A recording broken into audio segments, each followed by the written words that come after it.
funny you're talking about that, because that's what we're going to talk about today, because we're up to the point of private property. And so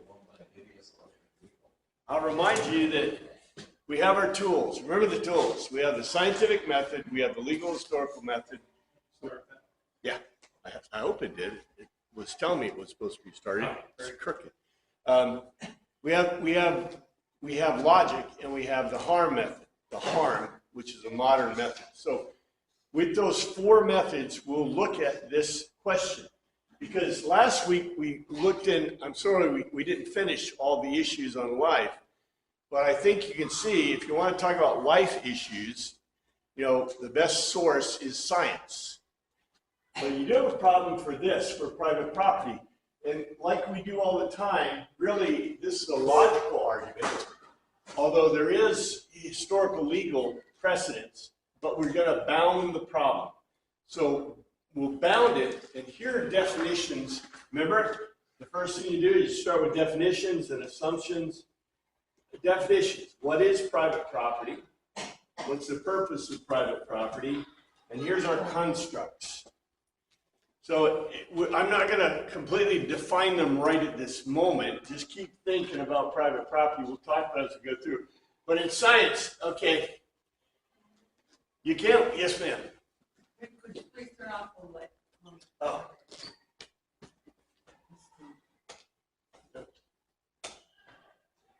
Yeah, That's that's good. right. That's good. You can't use science. You know, in the life stuff, it's you can use science and you can prove stuff with no problem. However, you can't use science to prove private property. And this should show you, you know, one of the big deals with constructs. I'll just do a small segue here. You know, if you have a person that's trying to prove life issues and they're pulling, for example, there's nothing wrong with using history or using man's law or using other sources, but the problem you get is basically life issues is a science question.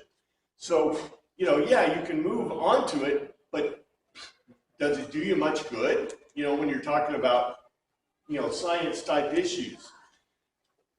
In private property, which is a really, really important concept, it's mostly a history, and we know there are cultural and what we would call legal dependencies, but it's based in history. So how did we get, where did we get to, and where did it come from?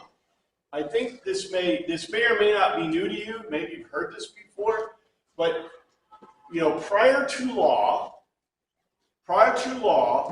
there really is no private property.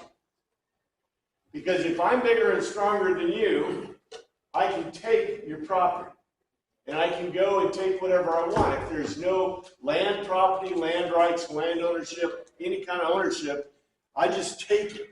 So Mike makes right, and this is a misconception. There is a misconception about this because what are we taught in schools or think about primitive peoples? They live with nature. They're one with nature. They're one with each other. They love everybody, right? And they're sharing everything. No, man. In a starvation culture, if I'm hungry and he's got something, boy, I'm getting it, baby. I'm hungry. I want that, you know? Look at a 3-year-old, okay? A 3-year-old or a 2-year-old. Any kid that can talk. What's the first thing he says? Mine. Yeah, mine. Gimme. Because, you know, there's a realization among even the youngest human being, the idea of property that belongs to them, even if it doesn't, right? Because that's what happens. Put the kids together in preschool, and what happens? It's mine because I have it, right?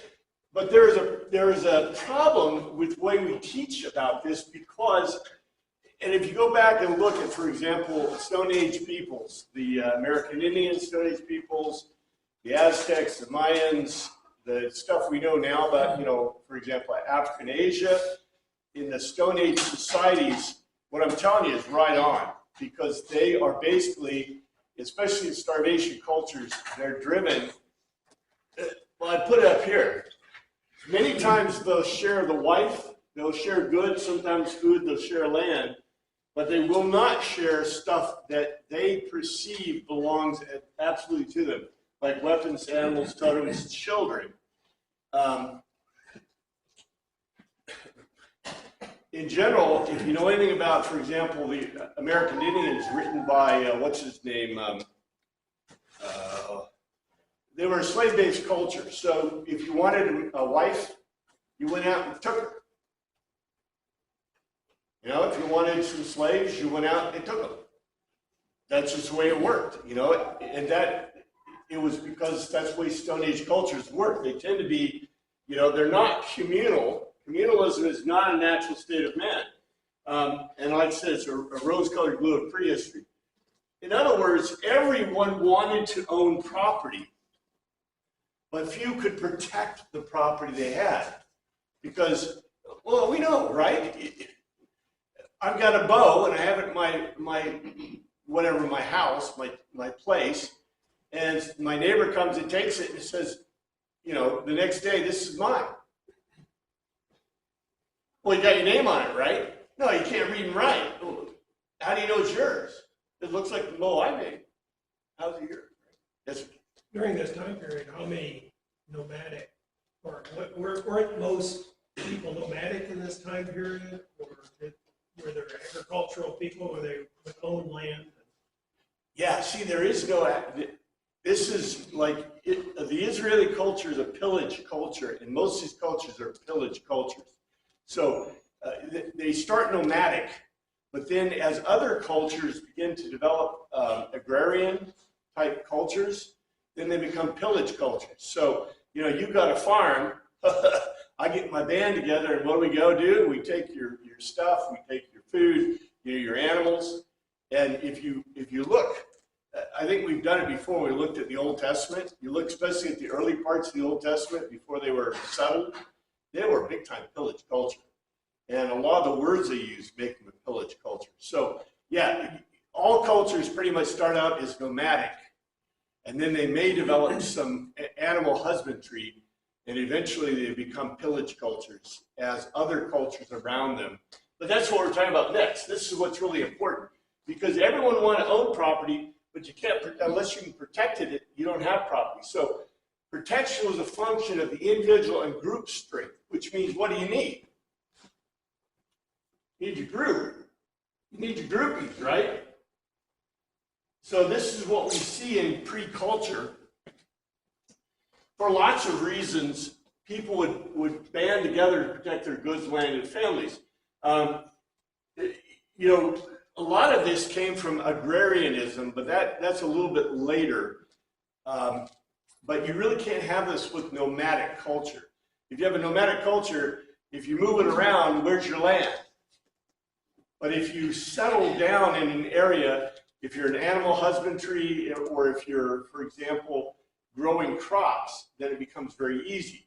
But this isn't necessarily a super advanced concept. It's just that people banded together and they protected the property. And I'd say here, life, keep in mind, when we talk about property, okay, remember I told you we're defining property. Property is correctly defined as life, liberty, and property. You say, what is that? Well, isn't life a property of you? Your most private property is your life, right?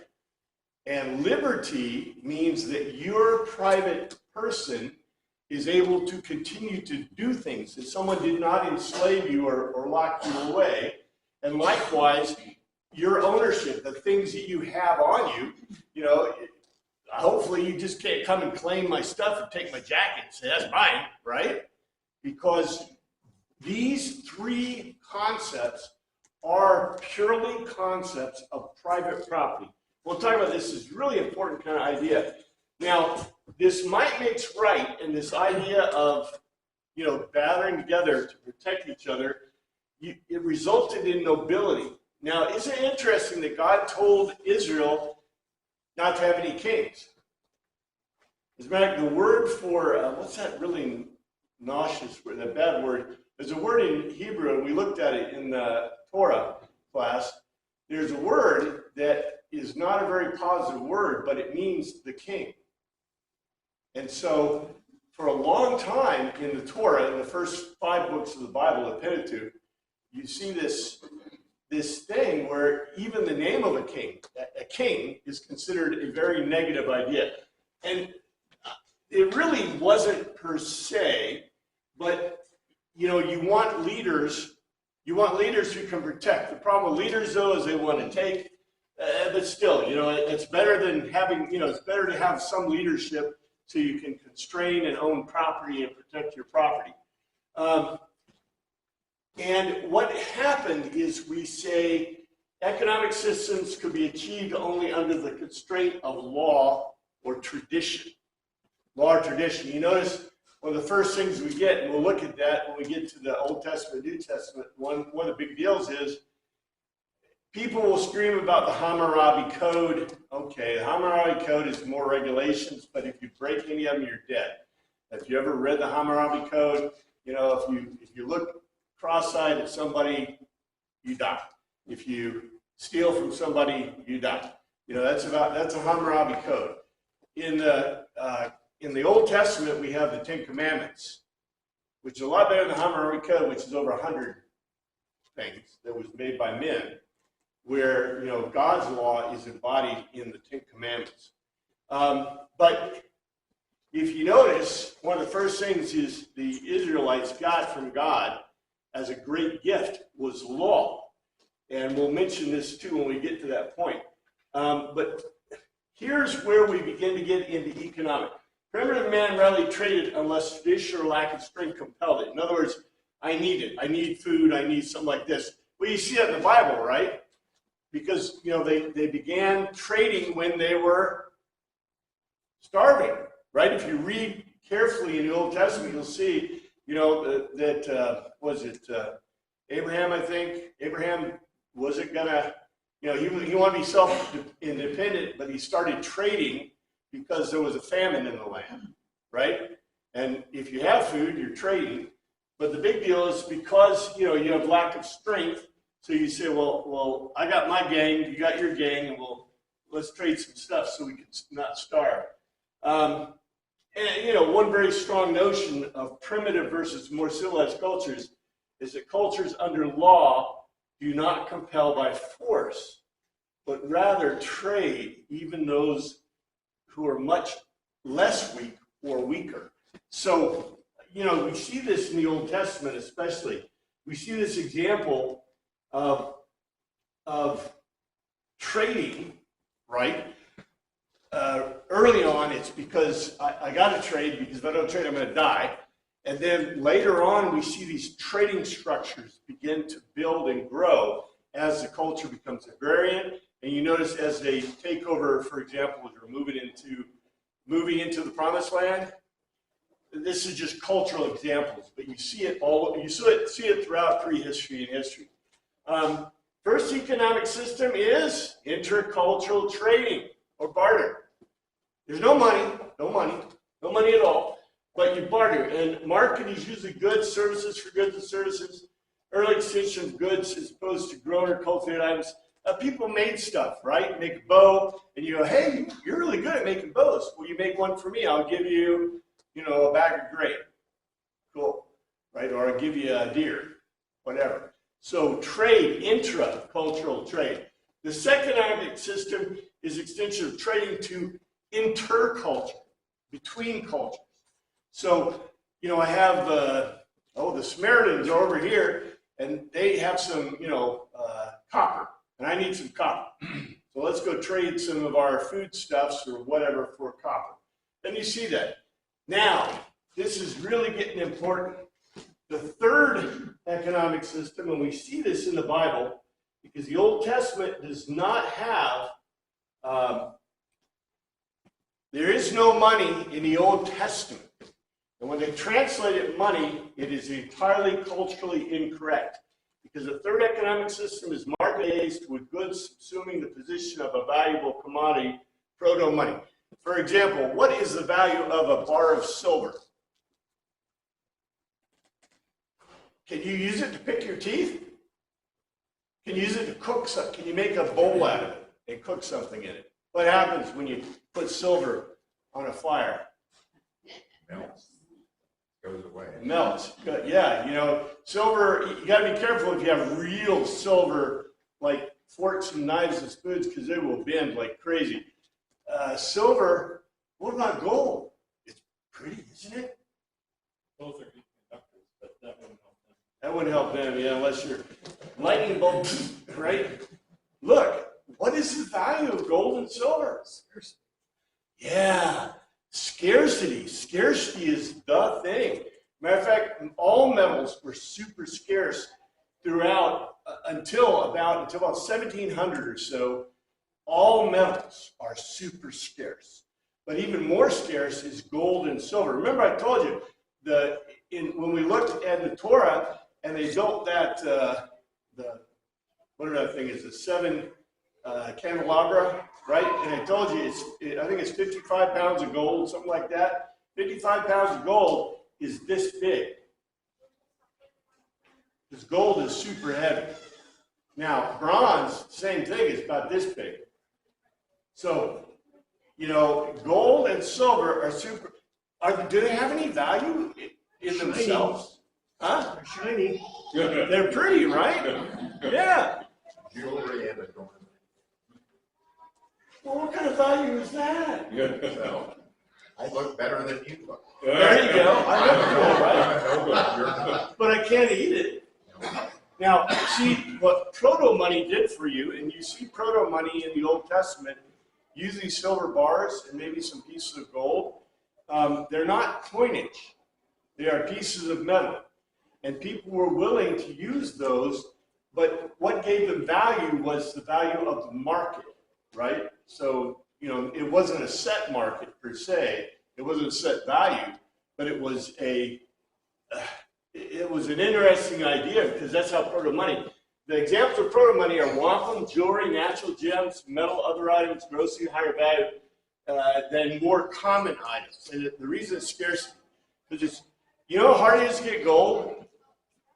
I mean, even if you knew where there was some gold ore, can you make gold from gold ore? Can you do it? No.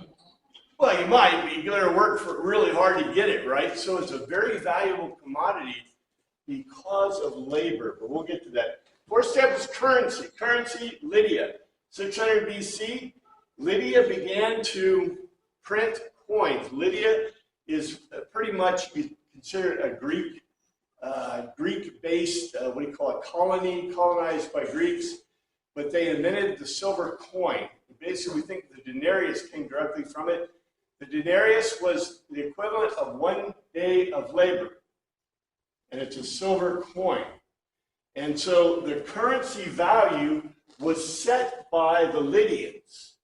And when you get that, it grows directly out of value goods, and we call it capitalism. So the coins, the money, has no value. Well, it has a value, it's a market value for the scarcity of silver or gold or whatever the coinage is. But, you know, that is not, you can't eat it. You can't do anything with it. In modern science, we can make electronics with it, but they weren't making electronics, guaranteed. They didn't have any transistor radios either. So, you know, that is how we get, this is what we call capitalism. What is capitalism? Capitalism is when you have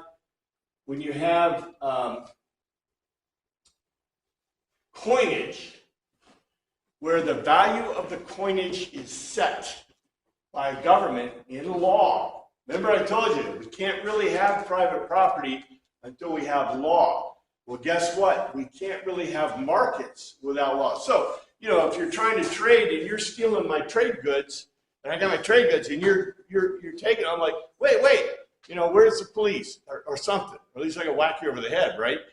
Or, you know, if we're coinage and you're stealing my coin, right? If I can stop you, if I have rule of law, then I can protect my goods, my private property. And likewise in in economic systems. So we have trade, barter, intra, and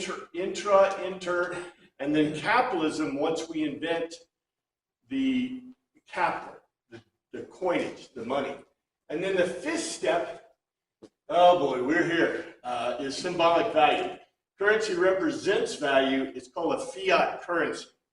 In other words, your dollar in your pocket is worth way less than any kind of gold, silver. Wouldn't you like to have gold, silver again like we used to? We used to have a gold standard. As a matter of fact, it says in the Constitution, now I've got quotes later, that Congress shall set the value of money. Who sets the value of money? Do you know? The Federal Reserve does. And what they really do is the reason we'll talk about that price stuff, but anyway, the last step is electronic. And electronic currency, you don't want electronic currency. It's better to have fiat currency because electronic currency is like vapor. It's like vaporware. It's like it doesn't really exist. At least with a fiat currency, even though your dollar is losing value every second that you own it, it at least has some value. But if you have an electronic currency and, somebody gets mad at you and cuts off all your funds, they did that, in Canada. When they had the protests against Trudeau cut them off and electronically cut off all their access to their funds. Pretty interesting. Anyway, and that can happen even with a fiat currency if, you've got banking currencies. Anyway, so what is value? We've already defined value. The value of currency is based directly on the value of labor. Remember, what did the Lydians use when they defined currency? They said the denarius is equal to 1 day labor. And that's a pretty good measure. In other words, whatever the value of that labor is. Now, what is it labor? We can't define that very well. But in general, if you look, and I know this, yes, sir. You say 1 day's labor, but how does that differ from a dock worker versus a doctor or something like that? How do they? It doesn't. It doesn't. And that, I'm not going to say, I don't think that should lead to any kind of negativity, but, labor is, and here, we'll get this and see what it has. I'm just going to mention this. This becomes more and more evident in each step of the economic ladder.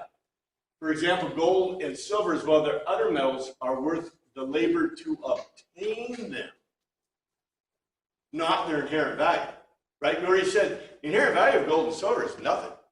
But how much work does it take to get some of that stuff, right? Because you got to go mine it, you got to crush it up, and you got to cook it out, and you got to, refine it and all that other stuff. So it's not a quick and easy thing to do, solution to do. So when I say it's equal to labor, it's directly obvious when the Lydians said that the denarius is one man's labor a day, right? That's just flat out. Pretty cool, actually. But when you think about it, as you move up that economic ladder, gold and silver. So when you say the worth of a doctor, right? Well, really, it's market-based, and we'll get into that. Because how much are you willing to pay to have health, or have a wound set, or stitched up, or whatever, right? When we talk about being careful with doctors in the old days compared to doctors today, very, very valuable today. I'm not sure doctors in the ancient world, Hippocrates was a great guy, but some of those doctors, and they were, the barbers pulling teeth, right? Yeah. And the apothecaries back in the good old days. Bloodletting. Yeah. Bloodletting. Yeah, I'm glad we have doctors like we do today in science, right? But in terms of economics, now remember, this is historical, so don't get hysterical about a historical truth. In terms of economics, the value of a person is equal to the value of their labor. And currency directly relates the labor to the value of goods and services. So I know you hate the fact that there are billionaires out there. Yeah. Are they, because they got $1 billion, says that they have $1 billion worth of valuable labor that they have provided. Now you say, well, I didn't see them doing that much work, digging ditches. But yeah, some of it's intellectual work and other things. Most of us are not involved in digging ditches, but we are involved in some kind of intellectual capacity where companies pay us something for the value of our labor. So if you equate this, I know it sounds unfair. It doesn't mean the value as a person, a human being, is only what your value of your bank account is. But historically, this is an important idea because this is what economics and labor and currency and everything is about. That's the way it works. This is taking it down to the bare bones and proving what we can prove. Private property is therefore what you purchase with your labor. So what you purchase with your labor, without any other person around, what you can make, grow, cultivate, capture, and hold is private property. It belongs to you because you made it or took it. This directly relates to might makes right, because without law, you can take, what belongs, you can take whatever belongs to you or other people. Yes, sir. Get back again to the Old Testament during Job's day. Their method of acquiring wealth was marauding. But marauding? Yeah. Yeah, pillage. Thousands of camels, thousands of sheep and goats. Pillage, yeah, pillage Is that called culture. labor? Well, one man's labor is another man's warfare. Pillage cultures are definitely, you're working hard to steal other people's property. And, of course, those agrarian cultures, they've got their little farmlands and stuff right around and they're open and I'm going to take it.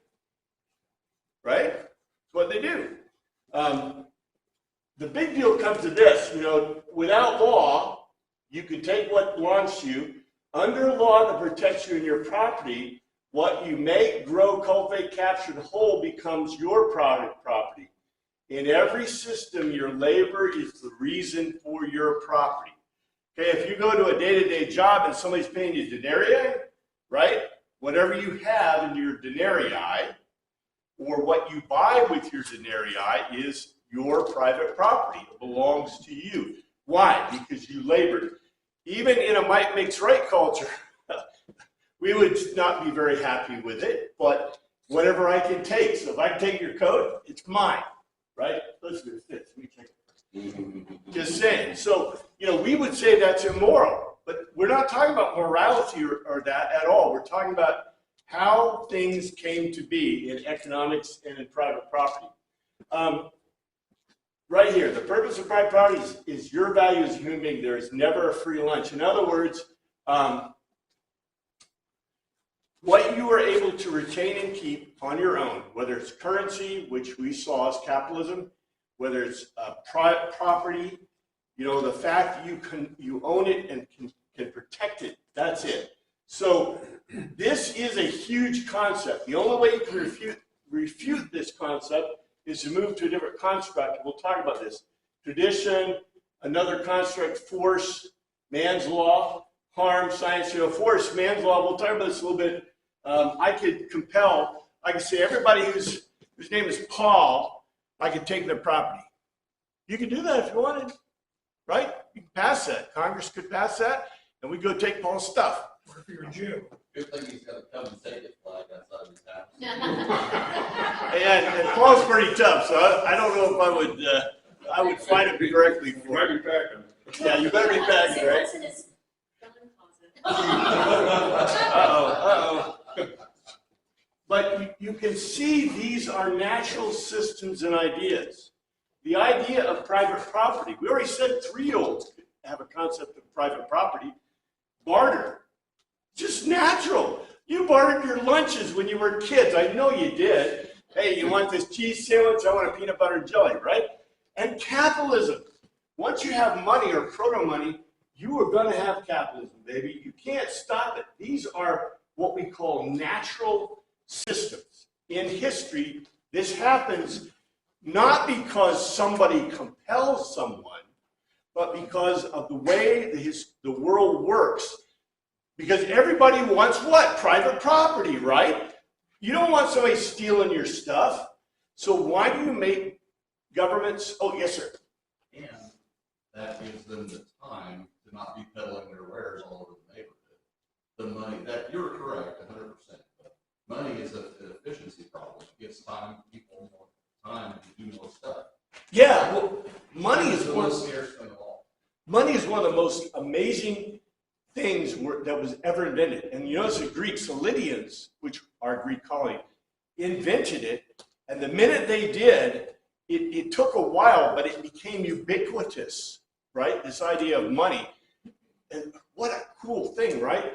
The cool thing being, I don't have to take, I don't know, could you imagine going to the store and saying, I want to barter this? A puppy, a dog, cat, Right. food, right, whatever. Every good is price and every other good. Yeah, but if you have figure that, out, and I gotta have what you want, you gotta have what I want. yeah, what a cool thing. Anyway, let's look at man's law. So man's law as a basic concept, this is provable in history and in law. What is the purpose of any government? If you go back and see, why did people band together in the first place? To protect life, liberty, and property.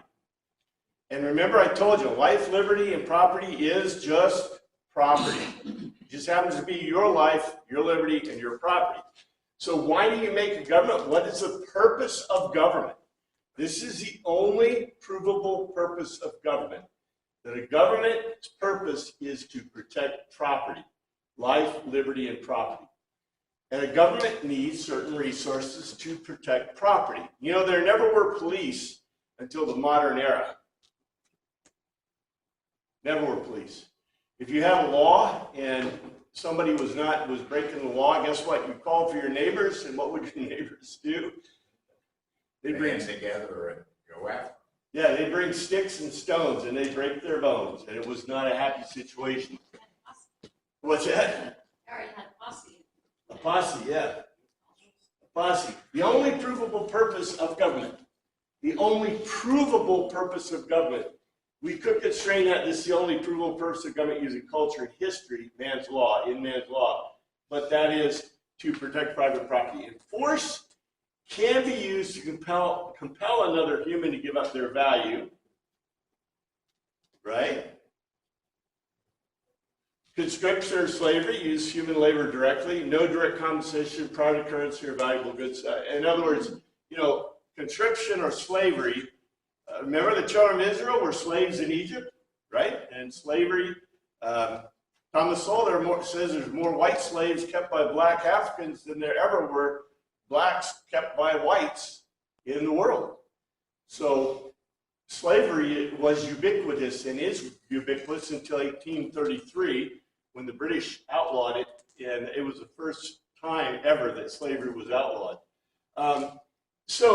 They can force to compel, a government can force to compel, but the only reason they're supposed to do this is to protect private property. They can tax, means of using force of law to compel property and therefore value from one man to another. We theoretically say from one man to the government, as long as the government is using it for what? Its intended purpose. Which should be to protect private property. Yeah, if the government is taxing for anything other than protect the private, in fact, the Bible is really clear about it. The Bible calls it tribute. They asked Jesus, should we pay tribute to Caesar? Jesus basically told them no. Don't try that with the IRS. But, the purpose of taxation and the purpose of conscription of labor for example, for the government is to protect private property. That's the only legitimate reason. In spite of the fact that some governments were not very happy, and maybe I'll talk about government structures later, feudalism, for example. But in feudalism, you weren't paying the king money. Why were you paying the king in feudalism if you're a noble? Yeah, to protect you. And for him to keep the arms and army going so that if the country were invaded or other nobles were invaded, what did he do? He called up his guys, his groupies, his nobles, and they went out and fought. So, this is the way it works. The whole point is always to protect private property until the government figured out they could do other things with it, but that's another problem. There's always threat of loss, harm and loss of life, liberty, and property. But, and here's, let's see, what is this? This is under,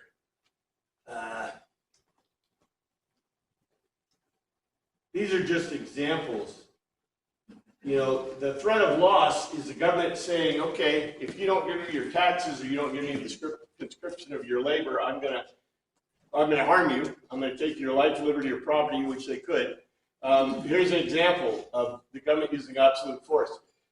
Property tax. If you got to pay the government a rent to use your property, you don't own it. Anybody pay property tax? So why are you paying the government a rent to use your own property? Just saying, that's because they're supposed to be doing what with that property? It's supposed to be protecting your property. It's potentially okay to have a property tax as long as if you don't pay it, the government can't take your property. Because if the government can take your property, what happened to the property? Who does it belong to? By the government. It's owned by the government, not by you. And by the way, that's European law. And because we lost our case before the Supreme Court, you don't own any property, it belongs to the state. That's what the current American law says. In Europe, it belongs to the sovereign, to the sovereign of the nation, the monarchy, basically. Let's see. If you pay a government a rent to exercise a right, it's not a right. So you pay the government for the right to go and use the parks you paid for. So you really have a right. It's a privilege guaranteed by the government. And by any time you pay for a privilege, driving, flying, whatever, you gotta have a license, right? Or being a doctor, being a pilot, being an engineer. You're paying the government for the right to do that. Isn't that interesting? Laws that reduce the value of your property are therefore wrong in this model. I'll say in this model. Like I said, under the basic model, government has no right to your labor unless it protects your property. Laws that take away your property as opposed to labor are wrong. Note that these are strong points in our Constitution. The government's not supposed to be able to take your property without recompense. They did to me in Florida, and I fought back and got back my rights, but they're still trying to steal it every year. They try a different method. There was no income tax in the original Constitution because the Founding Fathers realized how immoral an income tax is. And so it was added in the 16th Amendment. Thank you, Mr. Wilson and the Congress. Rights are natural law conferred without cost. In other words, the natural rights, the rights listed in the Constitution are to prevent the government from interfering with those rights. They have no right to interfere. Oh, but they'll limit them because they're not absolute, are they? They're not absolute rights. Anyway, if I'm hoping to dispel any of your preconceptions about how the world works, because this is the way the world works. Everything else is garbage. The thing we call capitalism is provably, we just proved it already, the natural order of all human economic systems. Once you get to money, you're there. And there are governments, not really governments, we could say governments. If you look up fascism, what kind of government system will you find? I mean, you don't have to tell me, but I'll tell you. If you look up fascism, there is no definition for a fascist government anywhere. There is a definition for a fascist economic system. Did you know that? Fascism is an economic system. The Nazis, Germans, Nazi stands for National Socialists. You tell me the Nazis were socialists? Yeah. What's that? Yes. Yeah, they were National Socialists as compared to communists. What are communists? International socialists. That's, the great Kamazar, whatever. When they sing on May 1st, is about how international socialism will take over the world. That's communism. National socialism, by the way, the Nazis, everybody says, well, the Nazis didn't really use socialism because they were really good fascists. They had a fascist economic system. So what is it? Government's a return from the natural order. The natural order is what? Trade, barter, and capitalism. And capitalism is a means of trade and barter, right? You're trading dollars, you're trading money for goods and services, which is totally cool. It's just natural. But government economic systems and their economic definition. So fascism seeks economic control of all aspects of society. The government controls business and property through regulation. That's the National Socialist. And where is the USA today? Moving that way. No, I'd say they're way deep in it. We have so many regulations. Matter of fact, one of the ways, and I'll mention this great aside, right now there's supposedly a child care crisis. There's not enough child care. Why? Because whenever you have a need, if you let an unregulated market, and this we'll talk about capitalism and unregulated markets, but you have an unregulated market and you just let it go, you're going to have plenty of people providing child care at reasonable prices. The minute you go in as the government and say, oh, we need to license you. We need to regulate you. We need to inspect you. We need to have one bed for every kid. We need to have, 2 chairs for every kid and toys and food, all this stuff, right? And then you do it. And then what happens if you break it? Isn't there an okay, well, even better example, hunting. Back in the good old days, what did you do if you were a hunter? You went out and got lunch. What do you got to do now? You go to the government and say, can I have a license so I can go hunt a deer? And the government says, yeah, you can get 2 deer. That's it. 2 bucks. And then maybe 1 doe. Well, wait, what if I starve over the winter because you just told me I can't get enough food for my family? Oh, we don't care about that, right? Because we control the assets. What about Boeing and building airplanes? Now, admittedly, if companies do something, in the Constitution, if you ever read it, there's a thing called criminal law and tort law. If Boeing intentionally harms people, their leadership is supposed to go to jail. If they unintentionally harm a person, then that's tort, and they can be sued. So the great example is the peanut butter factory where they had salmonella, and they knew they had salmonella poisoning. If you have a peanut butter factory, you accidentally get some salmonella in it, it kills somebody, that is tort. So they can sue you for the person's death or harm. That's harm matrix. Oh, man. On the other hand, if you intentionally let it keep going out, that is criminal law, and they can put you in jail for it. Now, where's regulatory law? Well, it's not in the Constitution. However, the FAA, a great example, if I break a rule with the FAA, they can take my license. If I'm compelled by force of the government to follow all their rules, or they will take away my livelihood and my ability. As a doctor, they'll take away your license if they don't like that you gave ivermectin, or hydroxychloroquine, or that you didn't tell your people to take the coronavirus thing. They gave me atrial fib, and who knows what other host of physical ailments. I'm just saying, so government that compels by force is called a fascist economic type government. And guess what we have today in America? We're not down the slippery slope. We're way deep. We are so deep, it's deeper than you can even imagine. Matter of fact, it's so deep that your cars, the reason you're paying $50,000 for a car is because of $20,000 of regulation. There's going to be more. Your trucks are going to get even worse because the pedestrian requirements are going to happen. Now, we have socialism too. So we're moving towards socialism. Just so you know, we've got a lot of it. in this country seeks to own all economic aspects of society, but not individual property. Property defined as that which can be physically controlled. In other words, the government owns business and property. Anybody read the Constitution? What is the only thing the Fed is supposed to own? DC. Only DC. But right now they have control over 20% of the land mass of the United States of America. Why? Parks. Parks that they charge you to go onto. I'm not being mean, I'm just telling you the truth, right? They'll charge you. And if you, in some places they'll let you hunt. Oh no, you can't hunt on a park. Oh, you might kill the animals. Just saying.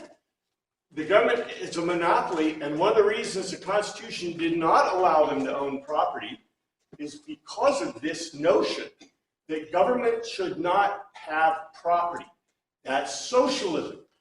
Right now, anybody use Evergy or whatever it used to be, or what it's called now, Evergy?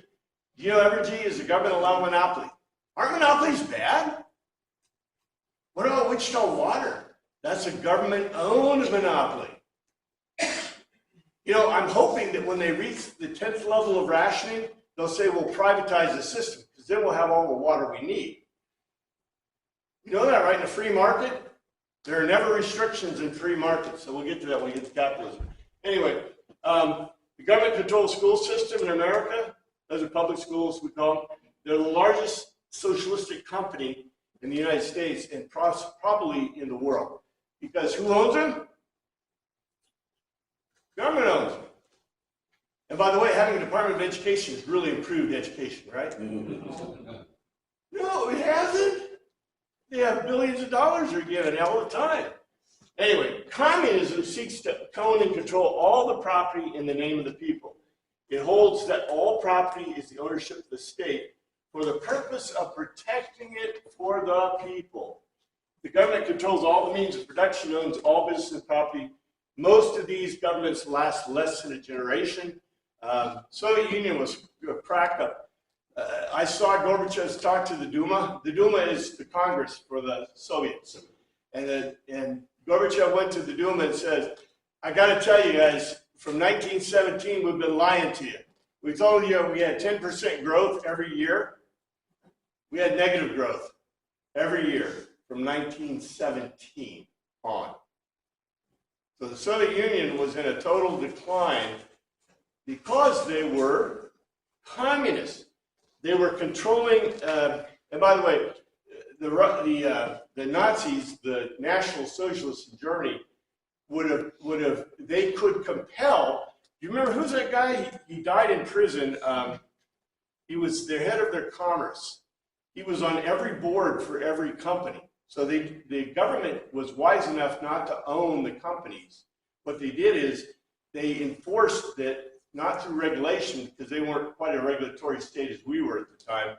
They enforced it by a guy on the board from the government telling each business what to do. This year we want you to build the NE-262. We want you to build more BO-105s. We want you to build more tanks. And compelling by force of the government to do that.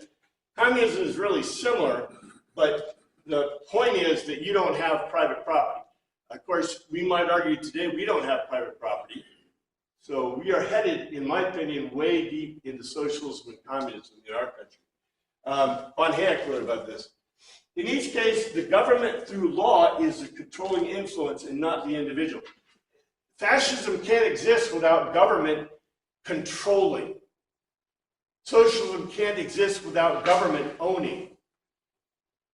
Communism can't exist without government owning everything. Can capitalism exist without government? As long as the government's protecting your private property. That's the thing. You have to have government to protect private property, but capitalism will exist no matter what. Even where there is no government, as long as you can protect your private property, right? Then you can trade, you can do things with currency. We know that's true. It's really a start for us because we consider everything. We just consider everything to be within our construct of our culture and times, right? Because people aren't walking down the street stealing from us. There are some places where they do that in the world. You walk down the street and they're stealing stuff from us. There's some cities. Well, I was gonna say, it's happening.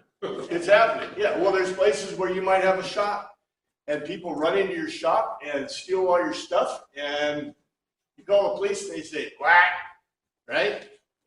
Don't call me again, I right? think it's not happening in Wichita, but it is. Oh, it's happening which side? Dick's Sporting Goods had a couple reports from people that have seen the things. I don't know why they don't have armed security guards taking care of stuff. And they try to, they take examples out of context. Like, look, you're stealing stuff.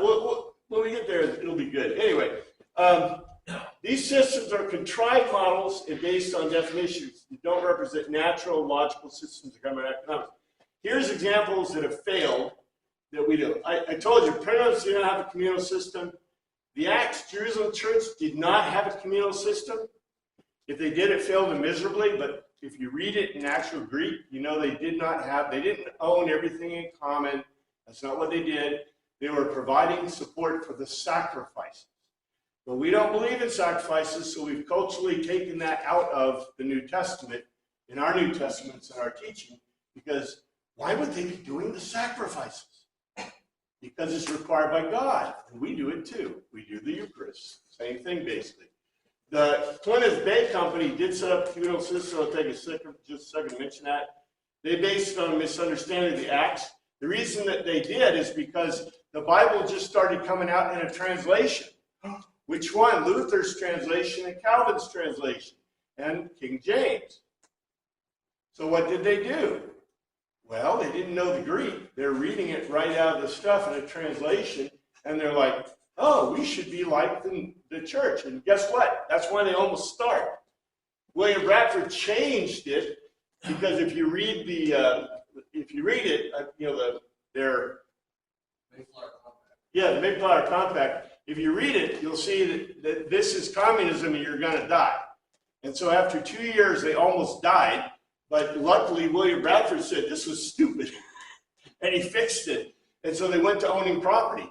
So that's the only reason they survived. The first Thanksgiving was a result of giving up common property concepts of the Plymouth Bay Charter. Sorry, the Mayflower Charter, same thing. Marx developed the philosophy of communism. And under the communists, here's the Communist Manifesto. Communists nowadays tell me this is old hat because they're already doing it. America, see if we're doing this in America. 10 planks.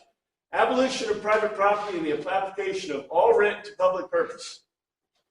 I told you, you're paying a property tax, you're paying a rent. So are we there? Yeah, we're way there. A heavy progressive or graduated income tax. Oh man, it could be worse, but it's bad. Abolition of rights of inheritance. Now, we didn't totally do that, but we had that until they finally cut it.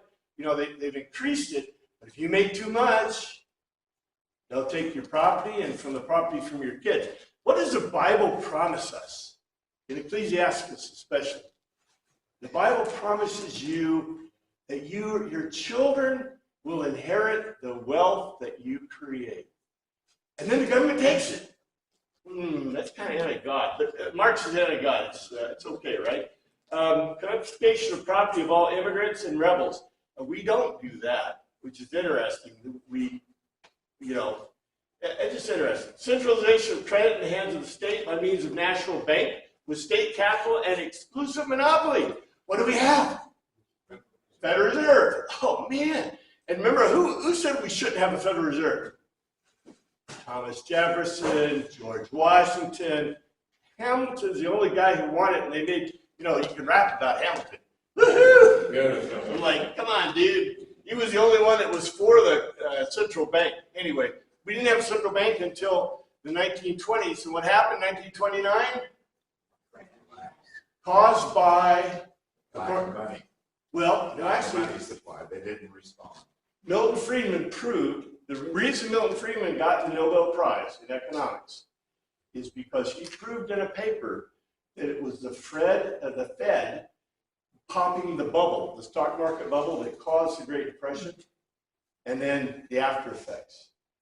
So every other nation in the world was out of the Great Depression in 5 years, but the United States wasn't out until 1947. 1947.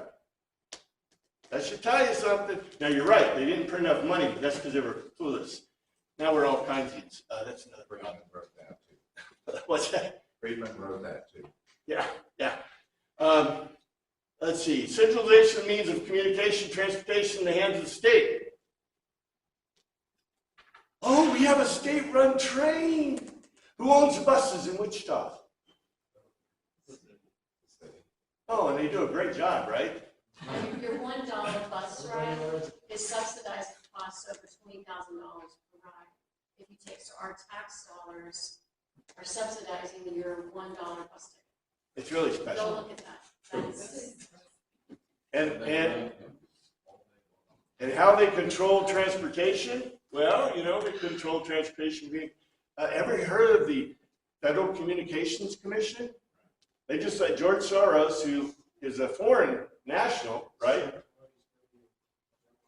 have 220 stations. He's only allowed to have 25%, you know, of that because he's a foreign entity. Oh, interesting. Interesting. Extension of factories and instruments of production owned by the state and bringing into cultivation of wastelands and the improvement of the soil, generally in accordance with a common plan. Anybody heard of the Farm Bill? Yeah, so we pay farmers not to make food. People starved during the Great Depression because they paid farmers to not make food, and people starved. And the government destroyed more food in the Great Depression than was eaten. You know that? They destroyed it. Why? Keep the prices up because they wanted the farmers' votes. It's really a great way of destroying an economy. And we still are paying them for it, right? Most of the farm bill is for SNAP and, most of the farm bill is for SNAP and for buying 47% of all the baby formula for the illegals. Yeah, well, and that too, SNAP, the programs, the welfare programs, I'll get into welfare programs. I think I'm going to have to do it next week. But just to show you, this is the Communist Manifesto. Equal liability to all labor, establishment of industrial armies. You know what that is? What's an industrial army? Union, yeah. You know, that doesn't mean all unions are bad. However, if you ever notice the symbols that unions have, I'm not anti-union, I'm just saying, you know it's the symbols, right? Hammer and sickle, the thing. Where did you see those? Communism and National Socialism. One of the greatest things in National Socialist was the wheel, the cog wheel. Combination of agriculture, manufacturing industries, gradual abolition of the distinction between town and country, and more equal distribution of the population over the country. They've kind of gone, they do. They don't like urban areas, right? They want to make more, they want to put more people out into more area, right? They want to kick you out of cities, if they could, so that you're more distributed in the areas. Free education, there is no such thing. For all children in government schools, abolition of children's factory labor in its present form, combination of education with industrial production. Wow. I think we've achieved all 10 in the United States of America. That's just the Communist Manifesto. That's what Marx said. You'd think everybody in America would oppose this. Most people in America never heard this. You know, I read this when I was a young man. I was like, what? This sounds like modern America. Anyway, really, communism will destroy you. And you see the Soviet Union, that's once on the ash heap of history. Albania, Communist China. They just did it wrong. Oh, yeah, they need to. Actually, We got to figure it out now. yeah, you got to figure out. You know why China is still around? China would be the same place as Soviet, but what do they do that keeps revitalizing communism? Kill capitalism. They allowed capitalism. Actually, they didn't. What they do is the 10-year program. When they deposed Mao in the 1950s, Mao was actually deposed and they put another guy in. It's called the Cultural Revolution. And every 10 years, they have a cultural revolution. Basically, it's like the Great Reset. So they change their leadership. They execute or kick out all the previous Communist Party members. They bring in new people, use rule of force, and they reset their currency. Now, the people starve because of this. People are starving to death because of doing this, but it is not capitalism. I can explain this. Okay, I take 2 minutes. 2 minutes. If you give me 2 minutes to explain this. What you do in capitalism is you have a market. What they do is they sell their products below market costs. In other words, they build an iPhone and it costs them, $500 to buy that iPhone, and they sell it for $400. So who gets the short end of the stick? The people who are making the iPhone, because what you see is the average person in that country, in those countries, has less than 1,000 calories per day, where the Communist Party is eating at 2,000 calories per day, the same as Americans. And you go, wait, how can that be? Well, if you're selling lots of product and you're not paying your workers or producing product, right, then what's going to happen to your workers, to your people? They started it. And this is the way it looks like it's capitalism, because they're selling to Walmart, they're selling to us, but every time you buy a sock that was made by slave labor, which it is, all the labor in China is slave labor, you are paying them lower cost than it took them to make that sock. So the big question you might ask yourself is, why not pay 10 cents more for a sock made in Long Island? Well, they don't make socks in Long Island anymore, although that was the sock capital of the world, right? Why? Because Communist China destroyed that. So do you see what is the point that Communist China is trying to do?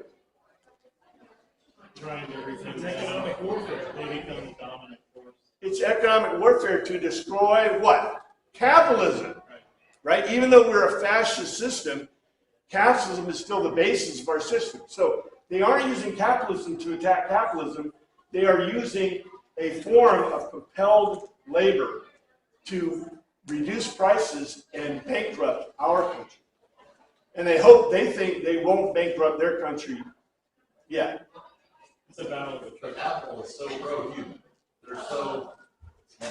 I find human hairs and all that stuff. I'm like, no, just, yeah.